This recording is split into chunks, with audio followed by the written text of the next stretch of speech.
My mother set down her wine glass the moment I walked in with Marcus, and I watched her smile go perfectly, deliberately still.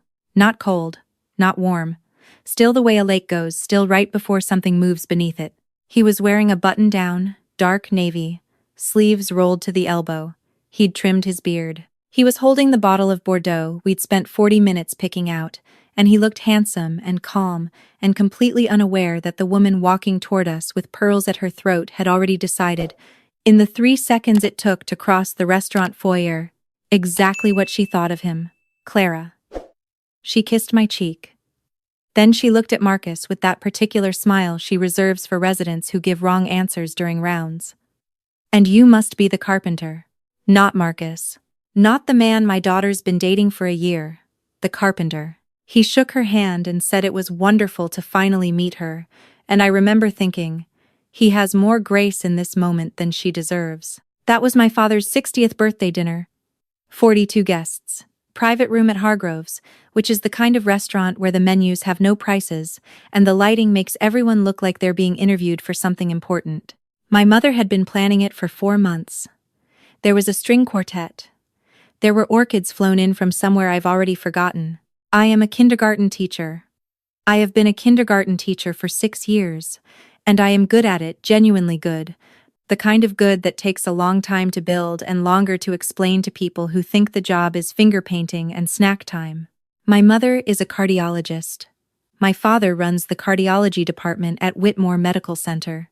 My older brother, Patrick, is a trauma surgeon finishing his fellowship at Johns Hopkins. This is the family I come from. This is the water I learned to swim in. Marcus builds furniture. That's how my mother said it the first time I mentioned him, 8 months into us dating, when I finally said his name out loud at a family dinner. He builds furniture, the same flat affect she'd used to say he collects stamps or he repairs appliances. A harmless hobby dressed up as a life. I tried to explain. He's an artisan. He has a studio. He's been commissioned by. That's lovely, she said, and changed the subject to Patrick's fellowship. I should tell you how Marcus and I met, because it matters. Not for the story, exactly, but for me, because every time I sat at one of my family's dinners and felt myself getting smaller, I'd think back to the afternoon I met him and remember who I actually was. I was at the weekend market on Callaway Street, the one that sets up along the old rail corridor every Saturday from April through October. I wasn't looking for anything in particular. I'd had a week that felt like running uphill in wet shoes, a parent-teacher conference that went sideways, a budget meeting where the principal told us the art supplies fund was being cut again, a Friday afternoon where one of my kids cried the whole last hour, and I couldn't figure out why, and that helplessness sat in my chest all the way to Saturday morning. There was a booth with small wooden objects. Bowls, mostly. A few frames. A cutting board with an inlay pattern so intricate I thought it was printed until I touched it and felt the grain change under my fingers. The man behind the table was looking at me, looking at the board. "It's end grain walnut," he said. "The inlay is maple. Took about 11 hours. 11 hours for a cutting board? For that cutting board." I looked up. He was smiling, but not in the way people smile when they're selling you something.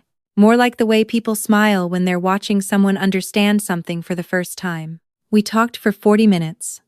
I bought the cutting board. I came back the following Saturday, and we talked for an hour.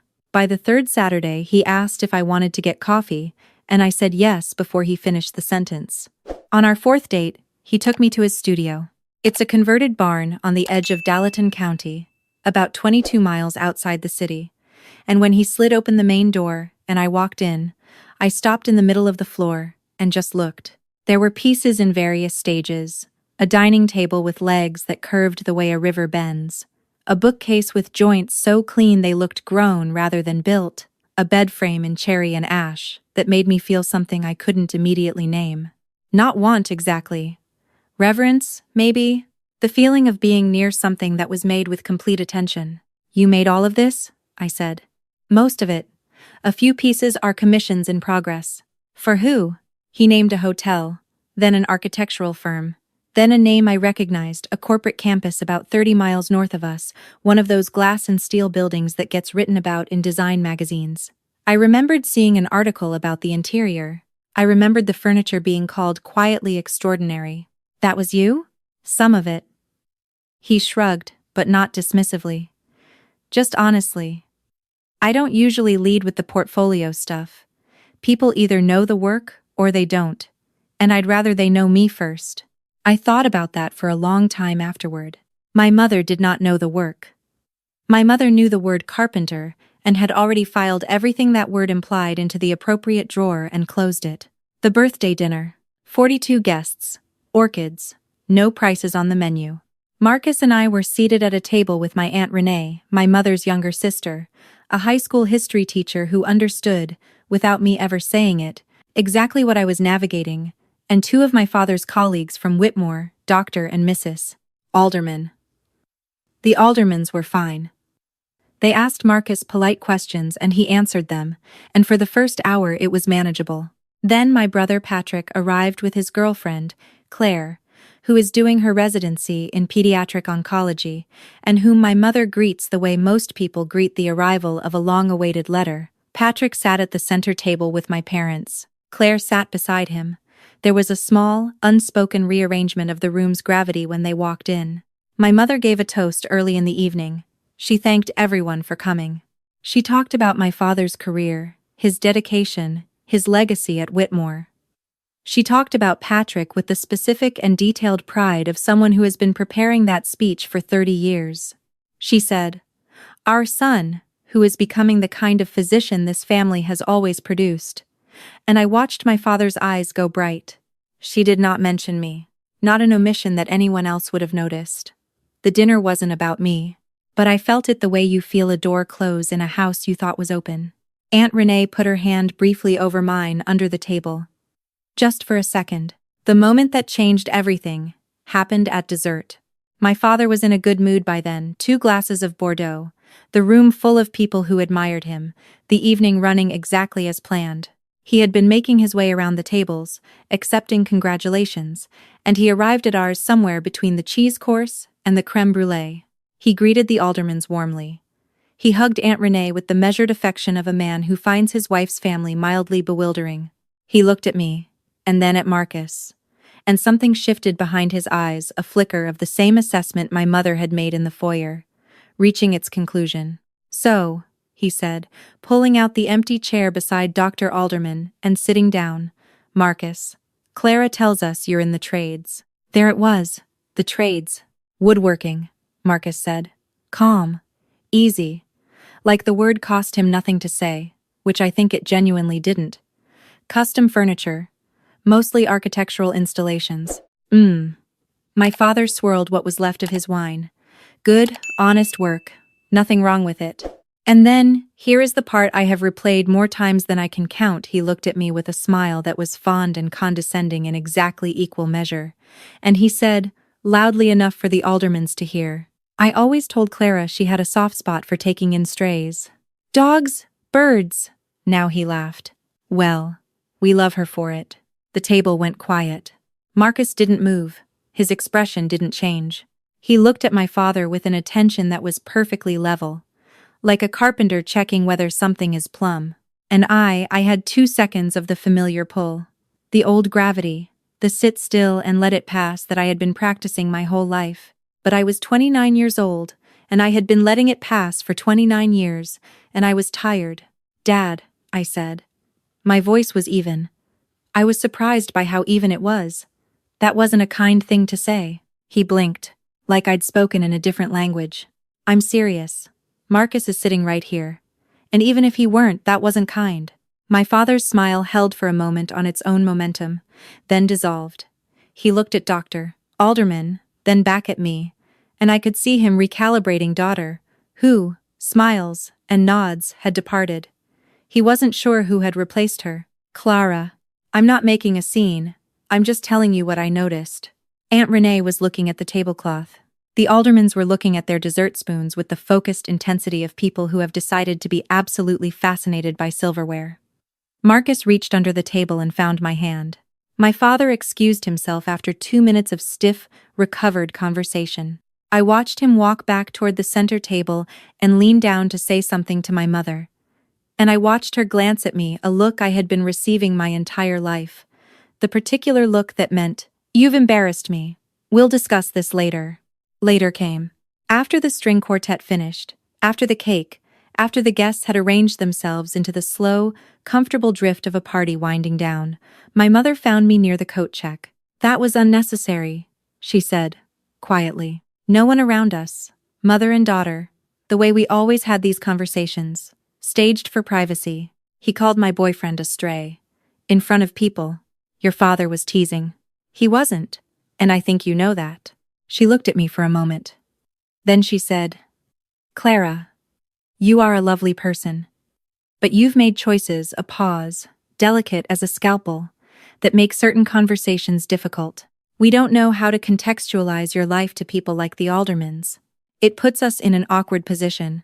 Contextualize your life." I turned that phrase over in my mind. "My life doesn't need to be contextualized," I said. "I teach kindergarten. My boyfriend makes beautiful things with his hands. Both of those are real and good. I'm sorry they're difficult to explain at dinner parties."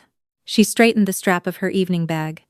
"I hope you're not going to make this into something it isn't." I looked at my mother, really looked at her, in the low gold light of the restaurant foyer, and I thought, she genuinely believes that. She wasn't being cruel the way cruel people are cruel, with pleasure. She was being cruel the way people are cruel when they've organized their entire understanding of value around a hierarchy so old and internal that they've stopped noticing it's a hierarchy at all. That was the dinner. Here is what happened 3 weeks later. My father chairs the fundraising committee for Whitmore's new patient wing, the Callaway Wing. They named it, which I always found funny given that Callaway Street is where the weekend market is, where I met Marcus. The wing had been under construction for 2 years.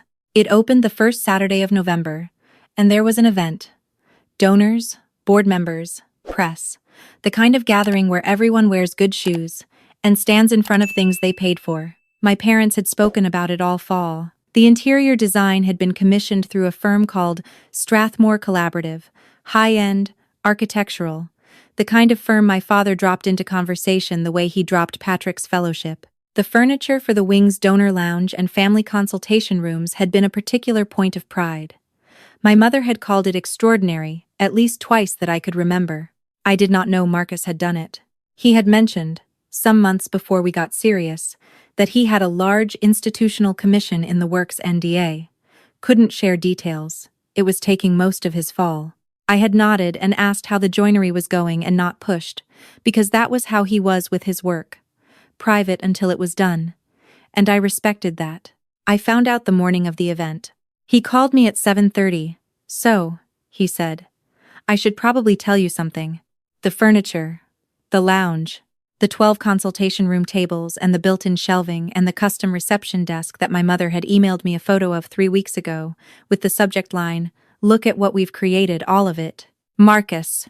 I sat on the edge of my bed for a full minute after we hung up. Then I called Aunt Renee. "Tell me you're going to the opening," I said. "Wild horses," she said. My mother saw us arrive together. I watched her face move through surprise, recalculation, and composure in about a second and a half. She was with my father and a man I didn't recognize, tall, silver-haired, the kind of bearing that comes from decades of rooms deferring to you. "Clara." She kissed my cheek. Her eyes went to Marcus. A flash of something she controlled quickly. "I didn't know you were coming." "Marcus wanted to see the wing," I said. "Perfectly even." My father extended a hand to the silver-haired man. "This is Robert Callaway III, the lead donor for the wing." He said it with the quiet emphasis of a man presenting something precious. Robert Callaway III looked at Marcus. He looked at him the way someone looks at a person they know but can't immediately place a few seconds of interior search, and then something unlocked behind his eyes. "Wait," he said. "Are you—" He stopped, looked again. "Marcus Webb?" Marcus nodded. "Mr. Callaway. It's good to see you." What followed was about 30 seconds of silence from everyone else in our small circle, while Robert Callaway took Marcus's hand with both of his and said, with a warmth that was completely unperformed, "I have been trying to find out who built this furniture since the moment I walked in this morning. I asked the project manager. I asked the firm. I couldn't get a straight answer. My wife cried in the consultation room.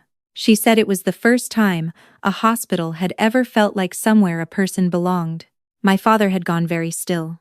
The table in the donor lounge, Calloway continued, is the single finest piece of furniture I have seen installed in a public building in 30 years. And I've funded a few buildings. He laughed, easy and genuine. Marcus, I want to talk to you about a project. A significant one. Do you have a card? Marcus patted his jacket, came up empty, and smiled.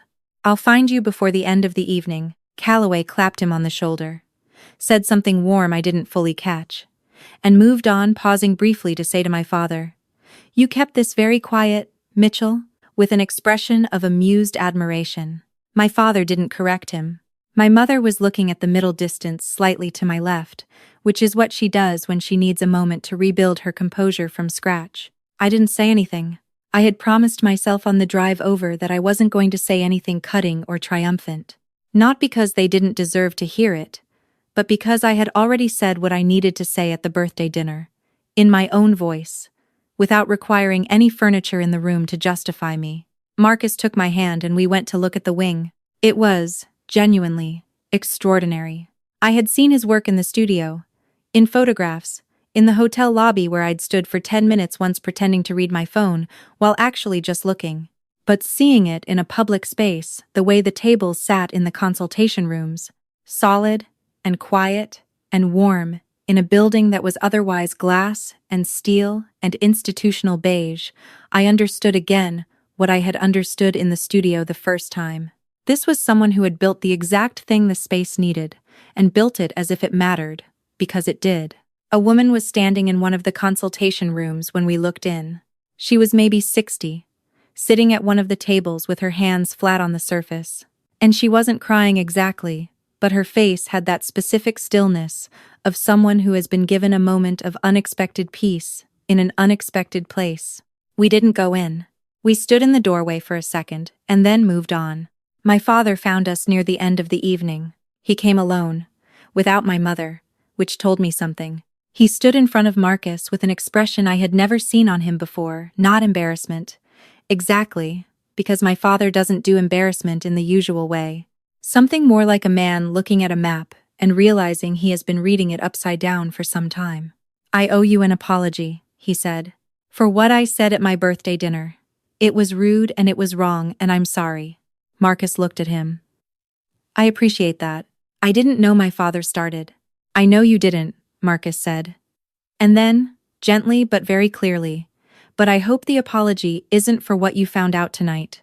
I hope it's for what you said that night, because that's what actually needed the apology. My father was quiet for a moment. You're right, he said. It is. He looked at me then, and I saw in his face something I had been waiting for without knowing I was waiting for it, not pride. Not the particular pride he reserved for Patrick and my mother, and the institutions he ran, but something older and quieter. Recognition, maybe. The look of a man who had glanced at his daughter and seen her for a moment as a separate person, distinct from the category he had placed her in. You were right at the dinner, he said. What you said to me. You were right, I nodded. I didn't have a speech prepared, because the conversation I had wanted to have with him I'd already had, in my own head, over many years, and several long drives, and one very useful session with a therapist who charged me $200 an hour, and was worth every cent. I know, I said. Thank you for saying it. We were not suddenly fine. A conversation at a fundraising event does not undo 29 years of a particular kind of not being seen. But it was a real thing that happened, and I have learned that real things are worth noting. My mother took longer. She called me 2 weeks after the opening. On a Sunday morning while I was grading the week's drawings, my kindergartners had been asked to draw what courage looked like, and I had 32 wildly different interpretations spread across my kitchen table. She called and we talked for 40 minutes, which is longer than we had talked in one sitting in years. She didn't fully apologize. I want to be honest about that, because I think the version of this story where everything resolves cleanly and everyone says the right thing is a version I've seen enough of to know it's usually false. She said she understood that she had made Marcus feel unwelcome, and she said she had been reflecting on what I meant to her and whether she had communicated that well. Those were not the exact words I would have chosen, but they were hers, and she meant them, and I received them for what they were. I told her that I loved her, which I do. Love and clarity don't always want the same things from each other, and I've had to make a kind of peace with that. Marcus and I are still together. He met with Robert Calloway 2 weeks after the opening, and I am not going to tell you exactly what they discussed because it isn't my story to tell, and also, Marcus would find the telling of it embarrassing in a way I've come to find genuinely endearing. What I will say is that he came home that evening and stood in the kitchen of my apartment and looked somewhat dazed, and I poured him a glass of water and sat across from him and waited. And eventually he said, "I think things might change a little." And I said, "Is that okay?" And he thought about it honestly, the way he does, and said, "Yeah, I think it is." He still goes to the Saturday market on Calloway Street. He set up a booth last spring. Smaller than before, more for the conversation than the sales, he says. I go with him most weekends. I grade papers at the edge of the booth while he talks to people about grain and joinery and the particular way cherry darkens over time. Sometimes people buy something small. Sometimes they stand and talk for 40 minutes and leave without buying anything, and he seems equally happy about both outcomes. One Saturday, about a month after the opening, my mother appeared at the booth. I don't know whether she'd looked up where it was, or whether it was the city's particular smallness, or something else. She was in running clothes, which meant she was probably on her usual weekend route through the corridor. And she stopped in front of the booth and looked at what was on the table, a set of small bowls, a few frames, a cutting board with an inlay pattern that I had seen him working on all week, and she picked up the cutting board and turned it over in her hands the way I had, the first time. She looked up at Marcus. "How long did this take?" she said. He looked at her. Then he said, "About 11 hours. She turned it over again. Then she set it down carefully and opened her wallet. I went back to my papers. I didn't watch the rest of the transaction. I didn't need to.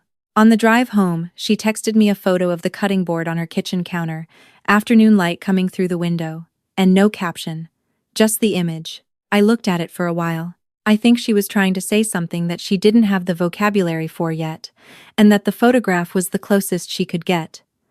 I think that counts. I think most things people do to close the distance between themselves and someone they've hurt are imperfect and oblique and count anyway. My father turned 61 this past spring. Smaller dinner, just family. Patrick was there with Claire.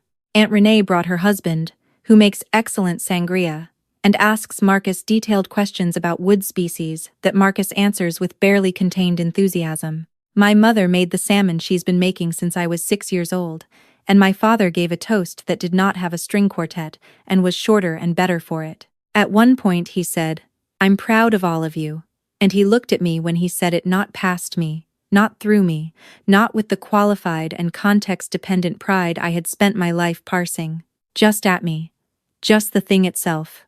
Marcus squeezed my hand under the table. Aunt Renee caught my eye from across the room and smiled.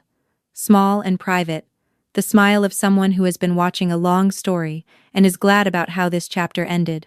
I am still a kindergarten teacher. I am still good at it. Last week one of my kids brought me a drawing courage, she said, in case I still needed ideas, and it was a woman with a very small head and very large hands standing next to a door, and I asked what she was doing and she said, "She's going in." I put it on my refrigerator. I think about the consultation room a lot. The woman with her hands flat on the table, the stillness in her face. Someone sat with a piece of wood for 11 hours and thought, carefully, about what a person in a hard place might need from the surface under their hands. That is a real and serious thing, done by a person my family once dismissed in a sentence. I used to think that being seen required other people to finally look at you correctly. I used to wait for the right moment, the right witness, the room going quiet in exactly the right way. And those things happened, and they mattered, and I'm not going to pretend they didn't. But the moment I remember most from my father's 60th birthday dinner is not Robert Calloway's expression when he recognized Marcus. And it's not my father's face at the opening. It's the moment before all of that. The table going quiet and my own voice, even and clear, saying, "That wasn't a kind thing to say." Just that. Without a reveal waiting in the wings. Without knowing how the story ended. I said what was true, because it was true. And then I sat with whatever came after. And that more than any room going quiet, more than any donor with silver hair and a long memory, is the thing I want to keep.